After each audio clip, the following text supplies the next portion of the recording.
Good evening, ladies and gentlemen. You just saw Priyanka Gandhi Vadra take oath by the Constitution as she held the Lal Kitab.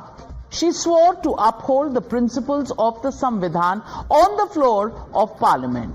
Just like her brother Rahul Gandhi, when she took oath as a member of Parliament, she bowed down to the Constitution. But do the actions of the India Alliance match their words? You just saw how the opposition screamed and shouted and went into pandemonium just seconds after they were beaming for Priyanka Gandhi Vadra when she was taking oath. Uddhav Sena said, Sherni Sansad mein aa gayi. But seconds after that, you also saw how the India Alliance MPs erupted in chants and unleashed chaos in the House. Ironic, isn't it? How the crusaders for the Constitution disrupted the Parliament where they should have been taking up issues of those people who had sent them to Parliament. Their alliance partner Akhilesh Yadav's Chacha and General Secretary of the Samajwadi Party and Member of Parliament Ram Gopal Yadav today said, "Chote-chote judges desh mein aag lagwa denge." This was when a lower court admitted a plea seeking a survey of the Ajmer Dargah Sharif. The Hindu Sena has claimed that there are remnants of a Mahadev Mandir beneath the Ajmer Sharif Dargah. AIMIM Chief Asaduddin Owaisi, who hasn't even accepted the Ayodhya verdict, today asked, why do the BJP RSS create so much hatred over mosques and dargahs? Is undermining these issues the pillar of our democracy?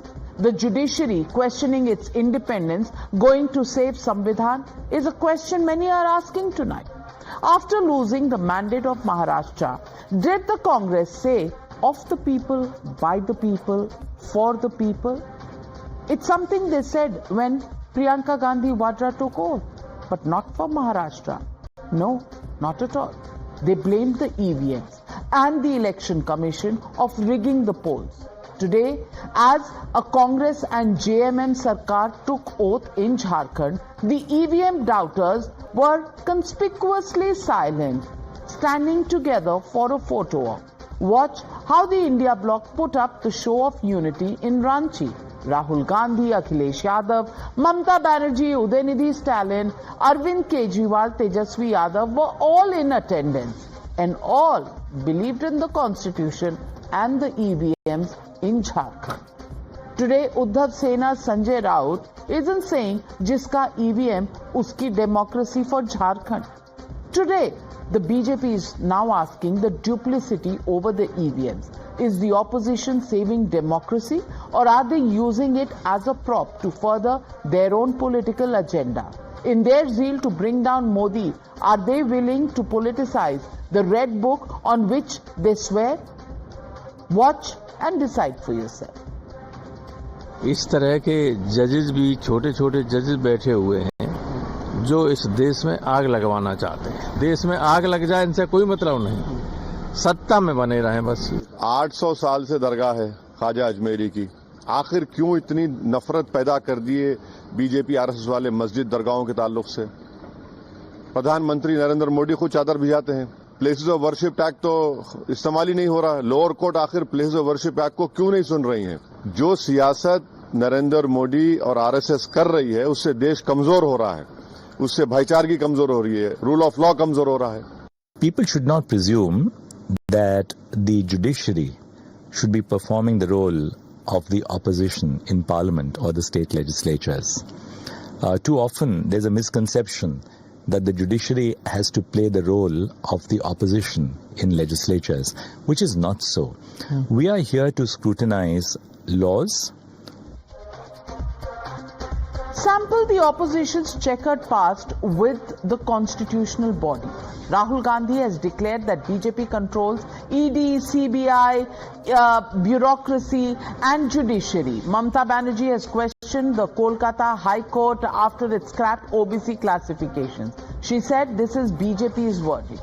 On the day the Apex Court gave the Ayodhya verdict, Asaduddin Owaisi called it a black day for Indian judiciary. In 2015, when the Supreme Court ordered the hanging of Parliament attack mastermind Afzal Guru, Shashi Tharoor said the hanging was wrong and badly handled.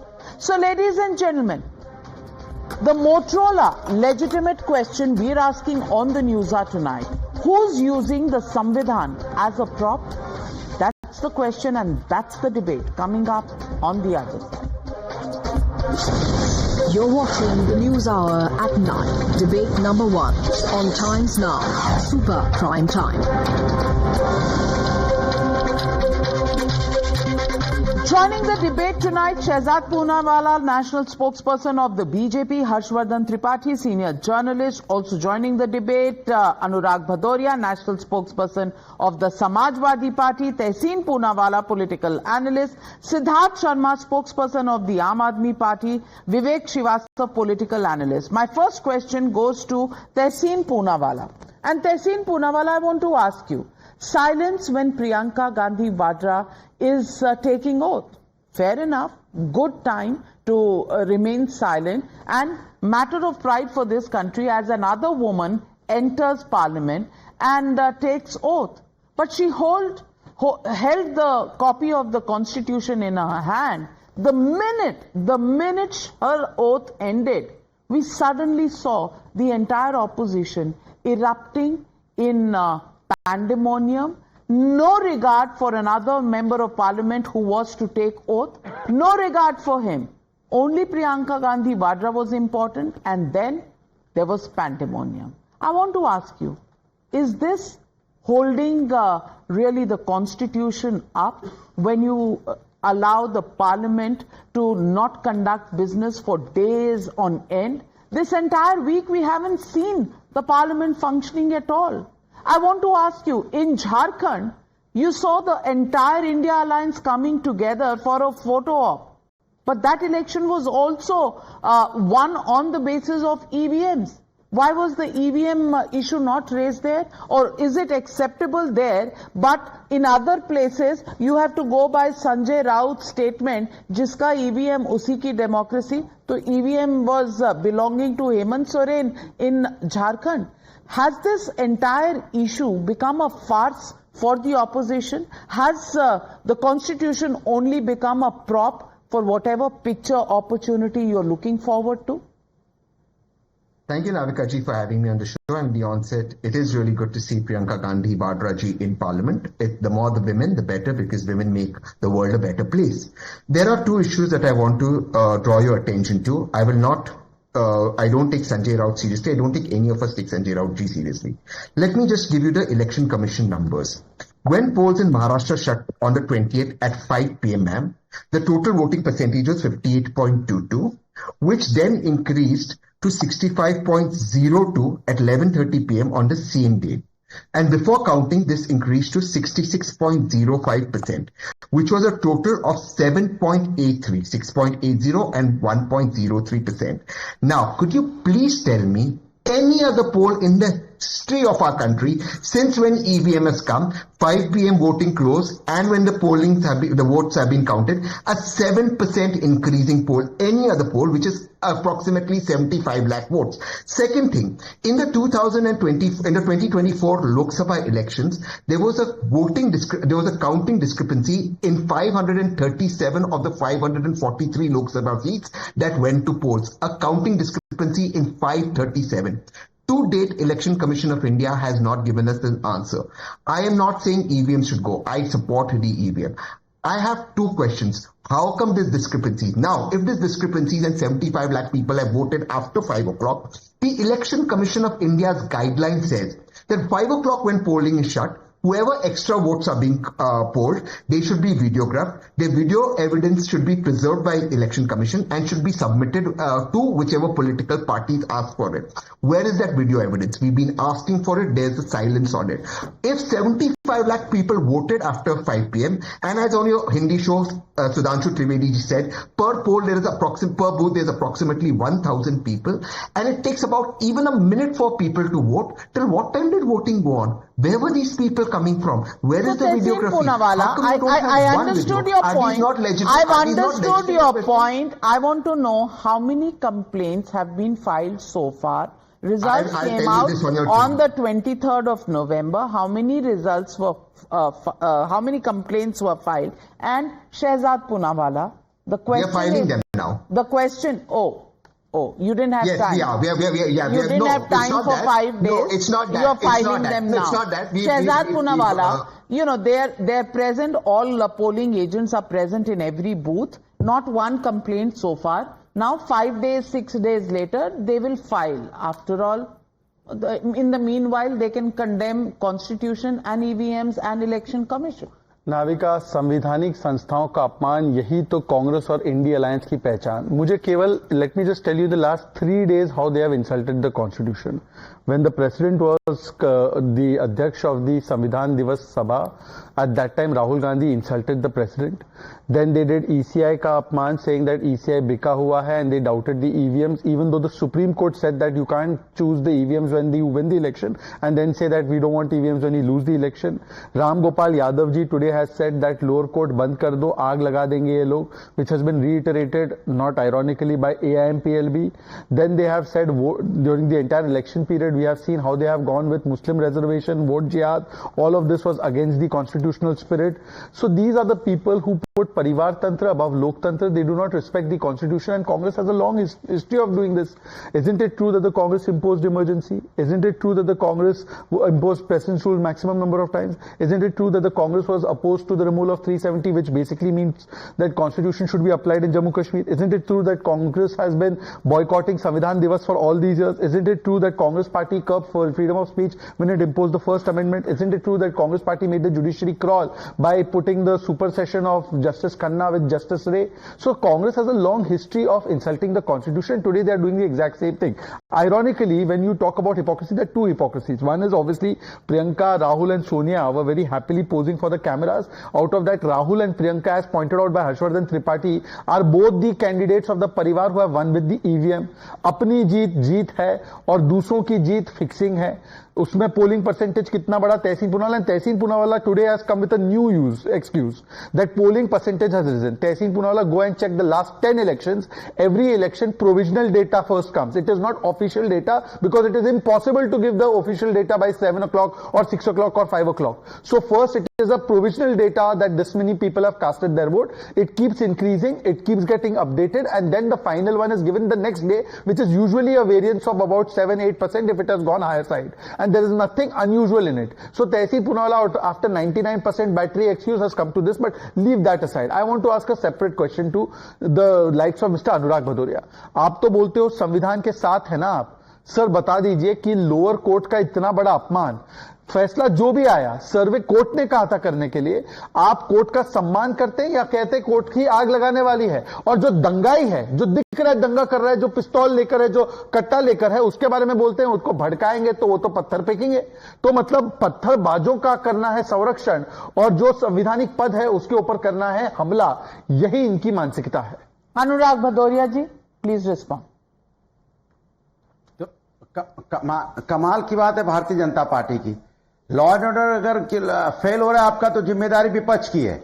जिम्मेदारी आपकी होती है कि उसको area को sanitise करना था। अगर वहां पे कोई 10-12 किलोमीटर से लोग आ गए और आपके एलआईयू डिपार्टमेंट, इंटेलिजेंस डिपार्टमेंट को, पुलिस को पता ही नहीं चला और छूमंतर वहां पत्थर आ गए, छूमंतर से वहां पे इतने हजारों लोगों की संख्या आ गई, ऐसा तो नहीं हुआ ना। इसके मतलब आपका डिपार्टमेंट फेल हुआ है वहां पे कानून व्यवस्था बनाए रखने के लिए। तो आपका ड्रोन जो था वो क्या कर रहा था? क्या ड्रोन के माध्यम से आप देख नहीं पा रहे थे वहां पत्थर कहीं रखे कि नहीं रखे? ऐसा तो है नहीं पत्थर ओवर एकदम 1 घंटे आधे घंटे के अंदर आ गए, या ड्रोन से आप चेक नहीं कर पा रहे थे लोग आ रहे कि नहीं आ रहे। 4 लोगों की मौतें हुई हैं, पुलिस वाले भी घायल हुए हैं। किसकी नाकामी की वजह से? उत्तर प्रदेश की पुलिस प्रशासन की वजह से। इसको आप नहीं नकार सकते। और माननीय सर्वोच्च न्यायालय ने भी बोला है, क्या बोला सर्वोच्च न्यायालय ने?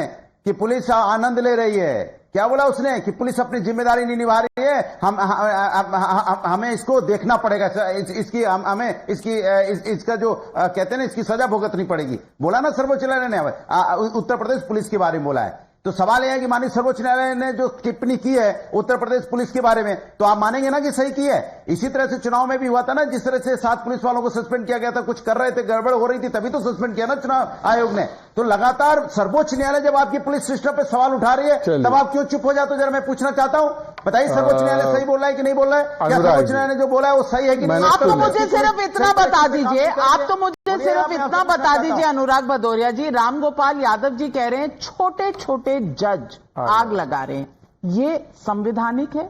ये संविधान की प्रक्रिया है, संविधान की मैं इज्जत पूछना है? चाहता हूं, जब 1991 में वर्शिप एक्ट ने बता दिया कि आप कोई भी मॉन्यूमेंट में 1947 के बाद में जो पोजीशन है वैसी की वैसी रहेगी, फिर नई नई चीजें रोज क्यों आती हैं? इन्हीं के मोहन भागवत जी ने भी बोला है कि नहीं, हर जगह शिवलिंग खोजे, हर मस्जिद के नीचे शिवलिंग खोजने की क्या जरूरत है? दिक्कत होगी, ये बोला तो दिक्कत होगी तो कोर्ट जा सकते हैं ना, जैसे ईवीएम पर जा सकते हैं वैसे इस मुद्दे पर जा सकते हैं। छोटा सा जवाब दे देता हूँ, देखिए ऐसा है, पूरा पढ़कर आना चाहिए। अभी उन्होंने प्लेस ऑफ मैं पूछ अनुराग जी देखिए, एक के बाद एक इसका पालन नहीं करेंगे। अनुराग जी आपने अपनी बात रखी, मैंने आपकी सारी बात सुनी। नहीं, मैं तो सवाल पूछ रहा हूँ। अरे तो आप बार बार रिपीट मोड पे थोड़ी सवाल पूछेंगे क्या? स्पॉटिफाई का गाना है क्या लूप मोड पे? ओके, अब सवाल आपने पूछ लिया, आपने सवाल पूछा, शहजाद पूनावाला जवाब जी को लगता है कि एक गाना लूप मोड में एक सवाल लूप मोड में पूछेंगे तो सही हो जाएगा सवाल। अरे पूछ लिया आपने, एक बार समझ लिया। मैं राहुल गांधी थोड़ी हूं कि एक बार में नहीं समझा आपका सवाल। अब सुन लीजिए कान खोल के। ऐसा है, देखिए उन्होंने कहा प्लेसेस ऑफ वर्शिप एक्ट, माननीय अनुराग भदौरिया जी सेक्शन 3 सब सेक्शन 4 पैरा 1 पढ़िए उसी एक्ट का। उस एक्ट में एएसआई के मॉन्यूमेंट्स एक्सक्लूडेड है। शाही Jama Masjid ASI protected monument है, वो कवर ही नहीं होता पीओडब्ल्यू एक्ट में। पॉइंट 1। पॉइंट 2, मैं तो आपने सर्वोच्च न्यायालय के इतने गुणगान किए, सुन लीजिए। अरे जवाब अपने समय पे देंगे ना, 10 सेकंड रुक जाइए। सर्वोच्च न्यायालय ने ही कहा है कि लोअर के जो जुडिशरी है वो हमारा बहुत अच्छा काम करते हैं, तो सर्वोच्च न्यायालय की वो बात मानिए ना। आपके नेता तो बोल रहे आग लगा रहे हैं तो लोअर जुडिशरी। और तीसरी बात आपने अच्छा है मान लिया, उन्होंने क्या बोला अभी कि पत्थर कहां से आएगा, मतलब पत्थर चला रहे थे, कट्टा चला रहे थे, तो कट्टा और पत्थर जब चलाने वाले ये लोग थे जिनकी तस्वीरें भी आ चुकी है, तो पुलिस को क्यों ब्लेम कर रहे थे कि पुलिस ने फायरिंग की 315 mm की गन से? मतलब कि एक कट्टे से लोगों को गोली लगी है, वो साफ साफ पुलिस की, यूपी की पुलिस की वेपन नहीं है, वो 9 mm की है, पर आपने पुलिस पर आरोप लगा दिया, जियाउर रहमान जैसे आपके नेताओं ने। और मैं आखिरी बात सुनाना चाहता हूं, सुन लीजिए ये बात, ये भी बात बहुत जरूरी है रामगोपाल यादव का, सुनिए। सर, आपका एक और बयान आया था कि पुलिस इस तरह की कार्रवाई करेगी तो पत्थरबाजी होती रहेगी। तो पत्थर, अच्छा जब कोई न्याय नहीं कहीं से मिलेगा तो निराश होकर आदमी क्या करता है? तो निराश होकर आदमी पत्थर फेंकेगा। ये हमारी न्याय व्यवस्था है, ये हमारी संवैधानिक व्यवस्था है। आंबेडकर जी ने कहा लिखा है संविधान में कि न्याय नहीं मिलेगा तो पत्थर बजाना है? नहीं, ये बताइए आंबेडकर जी ने कहा लिखा है? आंबेडकर जी ने संविधान में कौन से प्रोविजन में लिखा है कि अगर न्याय महसूस ना हो रहा हो तो जमा करो पत्थर और फेंको? बताओ। आपने कहा, सुनिए, आप जवाब सुन लीजिए। हाँ, बोलिए। जवाब सुन लीजिए। आपने कहा कि पत्थर कहां से आ गए, बंदूक कहां से? मैंने ये नहीं कहा। कहां से अपना सवाल बनाया? पुलिस डिपार्टमेंट क्या कर रहा था? मैंने ये नहीं कहा। क्या कर रहा था पुलिस? मैंने ये सवाल नहीं पूछा। कान का नहीं चलता कि पत्थर कहां से आ जाते हैं, लोग कहां से आ जाते हैं? प्रशासन ही नहीं काम कर रहा है प्रभु, आपका प्रशासन काम नहीं कर रहा है, प्रशासन की फेलियर है। 4 लोग भेजू के घर पे, पुलिस वाले भी घायल। कल तक आप कह रहे थे कि वहां पत्थर थे नहीं, किसी ने पत्थर चलाए नहीं। वो कह रहे हैं कि आपने कम से कम माना कि पत्थर तो थे, पत्थर तो थे, ये पूछा है। नहीं, और मैंने लोअर कोर्ट का पूछा है, मैंने पीओडब्ल्यू एक्ट कोर्ट किया है, ये अपना ही सुन के बोलने लग जाते हैं। आंबेडकर जी ने पत्थर फेंकना क्या कर रही थी ये समझ में आ रहा है। इसी तरह की घटना कासगंज में हुई थी, जब नहीं कासगंज में भी रामगोपाल मिश्रा जी की जिस तरह से मौत हुई, क्यों हुई? अरे पुलिस प्रशासन वहां फेल हो गया था। पुलिस प्रशासन अगर एलआईवी डिपार्टमेंट काम कर रहा होता, वहां चौकन्ना होता, तो उसको रामगोपाल मिश्रा जी, अनुराग भदौरिया जी, रामगोपाल यादव ने कहा, रामगोपाल यादव जी ने कहा, उन्होंने कहा अगर लोगों को न्याय ऐसा महसूस हो रहा है कि न्याय नहीं मिल रहा तो वो पत्थर तो उठाएंगे और क्या करेंगे। यानी कि आपके मुताबिक अगर दुनिया ना चले तो पत्थर उठाकर मारने लग जाएंगे। नहीं, झूठ अफवाह क्यों फैला रही है नाविका जी? उन्होंने बोला पत्थर उठाएंगे, ये उन्होंने बोला कि पत्थर ये उठाएंगे। यही तो बात है। अभी सुनवाया है शहजाद पूनावाला जी ने। आप दोबारा सुन लीजिए, आप दोबारा सुन लीजिए, आप दोबारा सुन लीजिए। पत्थर उठाएंगे। ओहो, क्यों इतना यहाँ पर पत्थरबाजी मत करो अनुराग, पत्थरबाजी यहाँ नहीं करनी है, डिबेट करना है यहाँ पे। सुन लीजिए, मैं आपको राम गोपाल यादव का एएनआई को दिया हुआ सुबह सुबह का बाइट सुना, सुनिए जी सर। आपका एक और बयान आया था कि सुनाइए कार्रवाई करेगी तो पत्थरबाजी होती रहेगी। तो पत्थर, अच्छा, जब कोई न्याय नहीं कहीं से मिलेगा तो निराश होकर आदमी क्या करता है? निराश होकर न्याय मिलेगा तो कभी कुछ नहीं है, शांति होगी। सवाल था कि क्या करता पत्थर कहाँ है यहाँ पे? हाँ, उन्होंने उसी का जवाब दिया। क्या आपका आधा कनेक्शन लूज है क्या? लोकतंत्र में विरोध करने का तो अधिकार है मुझे। अरे पत्थरों के साथ लोकतंत्र में विपक्ष होने के नाते विरोध, अनुराग जी एक सेकंड, नीति का विरोध, अनुराग जी एक सेकंड रुक जाइए। पत्थर उठाएंगे, थांबा, संवैधानिक ने हमें अधिकार दिया है। अपनी बात कहने का संविधान ने हमें अधिकार दिया है। अनुराग जी अनुराग जी को सुनना नहीं है, ऐसा नहीं है कि उन्हें समझ नहीं आ रहा, उन्हें समझ आ रहा है, पर उन्हें बोलना वो है जो उन्हें बोलना है। समझ में आ रहा है। हर्षवर्धन त्रिपाठी गजब भाई, अपने हिसाब से बात बना ली जाती है। अरे बोला है, क्या बोल रहे हो आप? हर्षवर्धन त्रिपाठी जी, अरे नहीं बोला है भाई, झूठ क्यों बोले? उन्होंने बोला कि निराश होगा तो कुछ तो करेगा, कुछ करेगा मतलब अपना अधिकार मांगेगा। सवाल क्या था वो बताओ, जोड़ दिया। सवाल क्या था उनसे वो बताओ, सवाल क्या था उनसे? ये प्राइमरी क्लासेस बाद में करेंगे, लेकिन हर्षवर्धन त्रिपाठी, मैं फेडर लोअर करूंगी अनुराग भदौरिया जी, अगर आप बोलने नहीं देंगे। मुझे ही नहीं बोलने दे रहे, मैं एंकर हूं शो की, आप मुझे ही नहीं बोलने देंगे तो किसी और को क्या बोलने देंगे? हर्षवर्धन त्रिपाठी, सवाल यह है कि कोई निराश होगा तो कानून अपने हाथ में ले लेगा क्या? मैं सवाल नंबर 1, और क्या इस बात से हम संविधान को इज्जत बख्श रहे हैं? इस बात से हम संविधान को इज्जत बख्श रहे हैं? Is this really respecting the constitution, living by the constitution? क्या कॉन्स्टिट्यूशन सिर्फ हाथ में लहराने से बस हो जाता है? नवका जी, 2-3 छोटे छोटे पॉइंट मैं रखता हूं। सबसे पहले तो ये कि अच्छा है प्रियंका जी सांसद हुए, उनको बहुत बहुत शुभकामनाएं और बधाई। 20 वर्षों से करीब वो परिवार के साथ थी, संघर्ष कर रही थी, लेकिन जाने कौन सी ताकतें उनको सांसद नहीं बनने देना चाहती थी। अच्छा है कि अब वो बन गई। अब दबाव है, राहुल गांधी की कांग्रेस में रहना है तो संविधान की प्रति उठाना है, जबकि हर कोई जो सांसद शपथ लेता है उसमें संविधान के प्रति ही शपथ ली जाती है। ये जो भी सुनता है उसको, उसमें कोई कहने की जरूरत नहीं है, दिखाने की जरूरत नहीं, तो प्रतीक पर ज्यादा जोर रखने के बजाय अगर मूल मुद्दों पर जाए तो अच्छा रहेगा। अब एक जरूरी बात जिसको मैं समझता हूं कि बहुत जरूरी है कि जो टाइम्स नाउ के दर्शक हैं उसको ध्यान से सुन लें। तहसीन भाई ने जो इशू उठाया कि 5 बजे तक वोटिंग हो गई, उसके बाद वोटिंग परसेंटेज बढ़ गया, चीफ इलेक्टोरल ऑफिस जो है उसने ऑलरेडी इस पर क्लैरिफिकेशन दिया है, लेकिन शायद उन्होंने पढ़ा नहीं। अब मैं इस बार का जो 2024 का है वो नहीं पढ़ रहा हूं, मैं 2019 का जो सीईओ ऑफिस महाराष्ट्र ने किया है उसको, और पोस्ट है, ये पब्लिक पोस्ट है, फिर भी इन्होंने उसको क्यों इग्नोर किया? Even in 2019, the percentage were 54.43% approximate at 5 p.m. and 61.10% at final.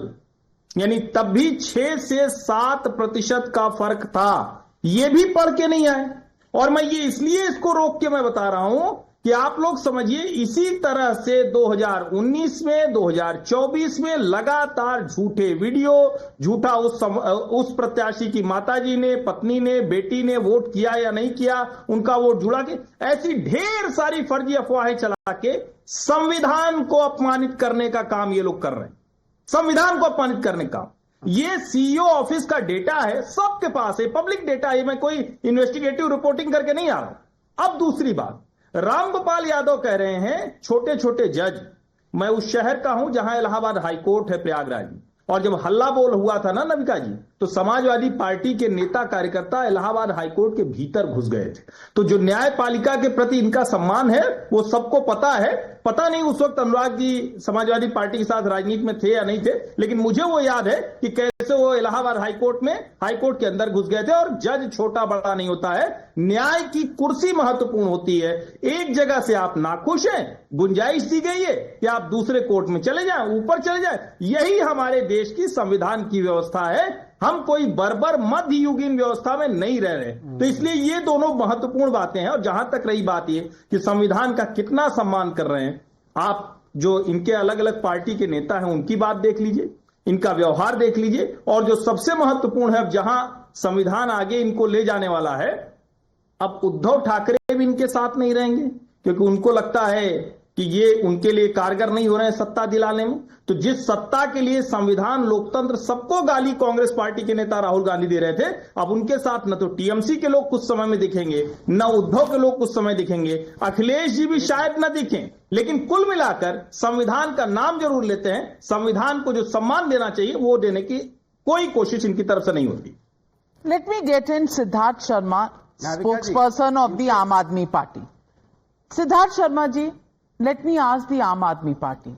Aam Aadmi Party has won 3 elections in Delhi and it has got a mandate that has surpassed any historical mandate at the maximum level by any political party. 67 on 70 seats in Delhi, 63 on 70 seats in Delhi.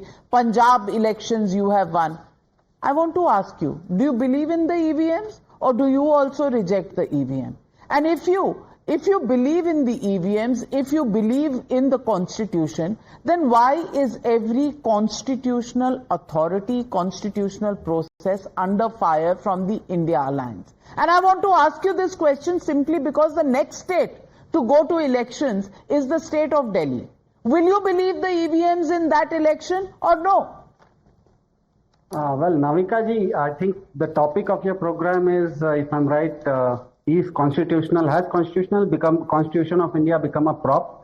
The unequivocal answer is no, it is not. So what is it?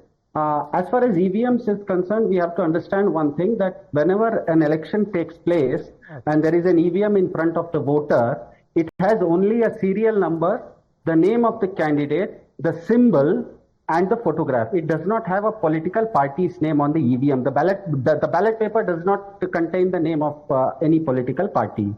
That is why, as far as the recent judgment is concerned regarding the EVM things, what happen is that things become dynamic.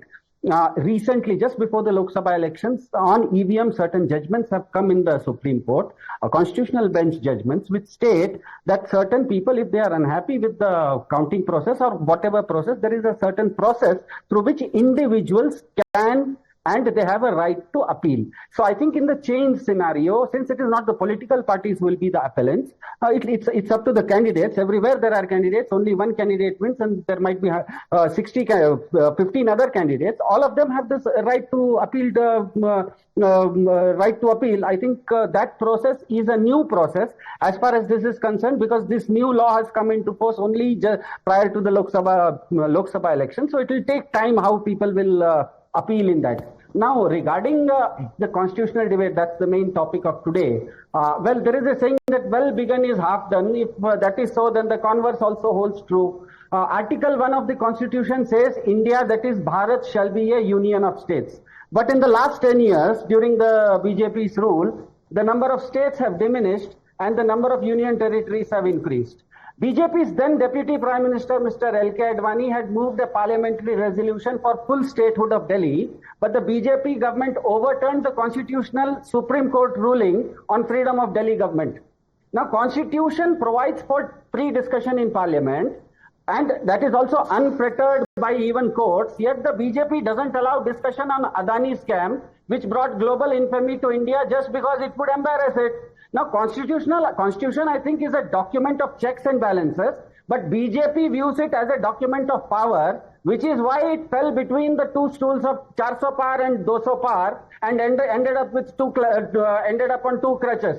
BJP preaches exactly the opposite of what it preaches. BJP practices exactly opposite of what it preaches, and that hypocrisy makes it a wolf in a sheepskin. I think I've made my statement. But it is the same EVM that brought them down to 240 instead of 400. If they wanted to program it, couldn't they have programmed it? Shahzad Poonawalla चित भी मेरी पट भी मेरी. देखिए Navika ji, just like drinking and driving don't mix, logic and Aam Aadmi Party don't mix. Don't take the analogy personally. Drinking and driving वाला personally नहीं लेना है, ठीक है ना? नहीं पर्सनली मत लीजिएगा. लिकर वाला पर्सनली मत लीजिएगा. अच्छा मैं बात आगे बात सर मैं हाँ you drink that but here your leaders are selling something else. Anyways मैं बात BJP is selling home bar. Yes we know sir. Bhagwant sir मैं भगवंत मान की तो बात भी नहीं कर रहा sir. Sir I am not talking about Bhagwant Mann now. अरे भाई मेरी बात बोलने की बारी. अब आपने छेड़ा है. अरे भाई आपने फसाना छेड़ा है तो झेलिए. लिकर को लेकर इतने सेंसिटिव क्यों है? वैसे आपके जो साथी है कांग्रेस वो बोलते हैं भगवंत मान 8 PM नो सीएम. ये आपके भगवंत मान के अलाई बोलते हैं पंजाब में, but I don't know why this. Anyways मैं मुद्दे पे आना चाहता हूं. अरे भाई why are you so sensitive? अब लिकर को लेकर इतना सेंसिटिव क्यों है? अब सुन लीजिए सर. मैं सिद्धार्थ जी मैं सुन लीजिए. सिद्धार्थ जी सुन लीजिए. अब ऐसे नहीं होगा. हो गया आपका. चलिए वेरी गुड. नाउ सिद्धार्थ जी मैं अपनी बात कंप्लीट कर लूं. सिद्धार्थ जी मैं अपनी बात कंप्लीट कर लूं. डिबेट ऐसे नहीं होती है. Thank you Siddharth ji. Thank you. Your hiccups have been noted. Now let me go ahead. ऐसा है कि अडानी जी पर मुंह खोलने से पहले कम से कम आज की न्यूज़पेपर पढ़ के आते. Adani Port signed supplementary agreement with Pinarayi Vijayan in Kerala to enhance Vizhinjam Port. ये आज की खबर है. मतलब वो तेलंगाना वाले 12,000 करोड़ ले ले, वो गहलोत जी 60,000 करोड़ ले ले, बाघेल जी 25,000 करोड़ ले ले. आप पंजाब में पावर प्रोजेक्ट चला लो. No ma'am this is not allowed. Ma'am this is not allowed. Okay, Siddharth, do not interfere. Okay, I will give you right to reply. I will give you right to reply. ये debate है. ये happy hours नहीं है कि जब मर्जी करे आप बोलना शुरू कर दे. भाई ये हैप्पी आवर्स है क्या? ये डिबेट है. सुन लीजिए. और ना ये विज्ञापन का स्लॉट है. सुन लीजिए. 9 PM का डिबेट. हाँ 9 PM का डिबेट है. हैप्पी आवर्स नहीं है ये. सुन लीजिए. All right. Please. Order on the panel. Order on the panel. 30 seconds. Shehzad Poonawala. Panel. This is not order in the bar. Please. Now please listen to me. All I am saying is कि जब आप अडानी के साथ business करो तो चमत्कार. 6 UPA के जमाने में 6 SEZ दो तो चमत्कार. अगर वो भाई what is this nonsense now? Please Mr. PCR से भी रिक्वेस्ट करूंगा. I have not interrupted him. My limited point is Adani तो करप्ट है ना. आप तो पार्लियामेंट स्टॉल कर रहे हो ना अडानी के लिए. पंजाब में ऑनगोइंग प्रोजेक्ट है उनका पावर का, कब कैंसिल कर रहे हो? तेलंगाना का प्रोजेक्ट कब कैंसिल कर रहे हो? केरला का विजिनियम पोर्ट कब कैंसिल कर रहे हो? एमवीए की सरकार की दिघी पोर्ट दिया, कब कैंसिल करने की बात क्यों नहीं की आपने तब? अब बता दीजिए कि अडानी को इतने प्रोजेक्ट्स आपने दिए वो कब कैंसिल कर रहे हो? दूसरी बात, आप अडानी पे भरोसा है नहीं है भरोसा ना, सुप्रीम कोर्ट पर तो है. हिंडनबर्ग की रिपोर्ट सुप्रीम कोर्ट गई और सुप्रीम कोर्ट ने बोला कि there is nothing wrong with SEBI. In fact the short sellers who have benefited they should be investigated. Third बात, you know what TMC has said today? TMC has said Adani is not an issue, we want parliament to function. Yet today they are not listening to TMC, they are not listening to Supreme Court and अपना अडानी का project cancel नहीं करेंगे. Cancel करो पंजाब का project. Well, the question is not only about parliament. Parliament तो नहीं चल रही है, वो 5 दिन से हम देख रहे हैं. But Vivek Srivastava, the question is on छोटे छोटे जज देश में आग लगा रहे हैं. I want to ask you, are you raising questions about the judiciary? If the Chief Justice of India does a Ganpati Puja where he invites the Prime Minister, it's a problem. If the Chief Justice gives a verdict against the electoral bonds, he's good. If he gives a verdict against opposition's EVM request, he's bad. Every day, will the constitution keep changing according to your whims and fancies? And on the issue of the Ajmer Dargah, where this issue has risen, where छोटे-छोटे judge की बात जहां आई है, I want to ask you, there is a court procedure. The court is taking cognizance of this. It is a notice that has been issued. You don't like it, you can appeal to a higher court. That is how the Constitution functions. The Constitution doesn't function if you just wave a copy of the Constitution every morning, afternoon and evening. It doesn't function on that. I want you to respond to what is your problem with courts asking what should be done. If you don't agree with it, go to a higher court. No, obviously we will go to a higher court, but then I totally agree and endorse what Mr. Yadav has said. It is very clear. इस देश के अंदर fashion हो गया है मस्जिदों को खोदना और शिवलिंग को ढूंढना, and this needs to stop. It is creating a lot of unrest and giving us Hindus a very bad name throughout the world. And I mean, temples are being attacked. Why? Because this is the image of the Hindus that is going out. What are we trying to do? संभल के पहले बहराइच के पहले ज्ञानव्यापी, उसके पहले अयोध्या. ये बहुत constitution को, judiciary को मानने वाले हैं. Please ask mister Harshvardhan, Babri Masjid was demolished, was Babri Masjid demolished through a court order? Vivek ji, आप भीड़ भेज करके सुनिए, आप पहले सर, आपने बहुत बोला है. अरे मैंने कहा बोला है, मैंने पार्टी के, अरे भाई मेरी पार्टी के साइज के हिसाब से बोला है, आप अपनी पार्टी के साइज के हिसाब से बोल रहे हैं. Let him complete. अच्छा चलिए, आप कंप्लीट कीजिए सर. नहीं, आप सुनिए ना सर, मेरी बात सुनिए. वैसे अडानी के साथ आपने विलिनियम पोर्ट साइन किया है, just to remind the view. मैं कह रहा हूं आपने अरे कोई बात नहीं, हैप्पी आवर्स 8 बजे से 11 बजे तक रोज टाइम्स नाउ पे होता है. इतनी बढ़िया डिबेट्स होती हैं, सब एंजॉय करते हैं. हैप्पी होने के लिए टाइम्स नाउ देखो, दारू पीना जरूरी नहीं है. अब आप आ जाइए टाइम पे, इस पे मैं कह रहा हूं आपकी बातें सुन के लोग बैठ जाते हैं. Let's not endorse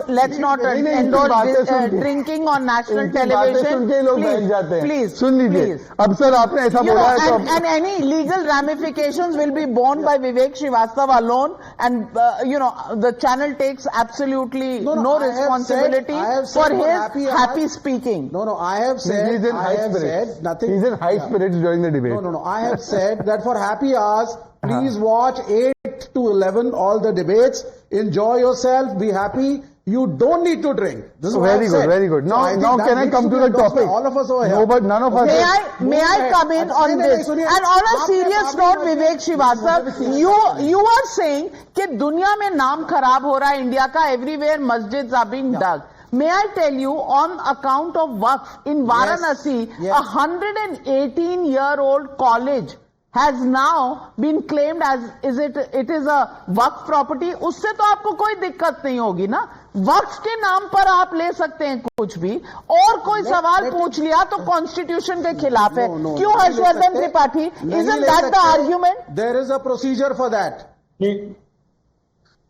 देखिए, यही इसीलिए मैं कहता हूं ना कि ये लोग कितना कॉन्स्टिट्यूशन का सम्मान करते हैं. इस देश के सर्वोच्च न्यायालय ने राम मंदिर पर निर्णय लिया, और विवेक जी बात कर रहे हैं जैसे कोई, जिसको कहते हैं ना कि कोई मौलाना बात करता है कि हमारी जो बाबरी थी वो शहीद हो गई. क्या हो गया विवेक भाई आपको? आप तो, मैं जो मतलब मेरी जो जानकारी थी, आप कम्युनिस्ट थे, ठीक है, कम्युनिस्ट पार्टी में आप हो सकता है छोड़ दिया हो, लेकिन आप एकदम से ऐसे कैसे हो गए और आप उस तरह से बात कर रहे हैं? कम्युनिस्ट पार्टी में बराबर है. फिर आप जब ये बात कहते हैं तो प्लेसेज ऑफ वर्शिप एक्ट का हवाला आप क्यों दे रहे हैं?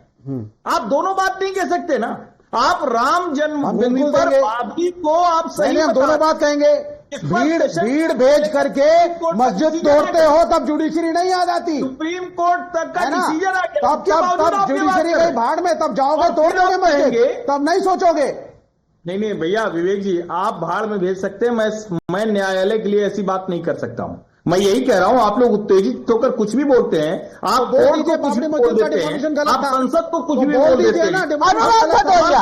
Anurag Bhadoria, if raising questions on masjid is wrong, I want to ask you कि क्या वाराणसी के कॉलेज पर जो वक्फ का डाला गया है क्लेम, वो भी गलत है? कहिए हाँ या ना. देखिए नाविका जी, एक आपने बात सही की थी. संविधान में रमेश बिदुड़ी क्या कर रहे थे? संविधान का सम्मान कर रहे थे. मैंने जो सवाल पूछा है पहले उसका जवाब दे दीजिए. रमेश बिदुड़ी जी को टिकट नहीं मिला, वो संसद में नहीं है.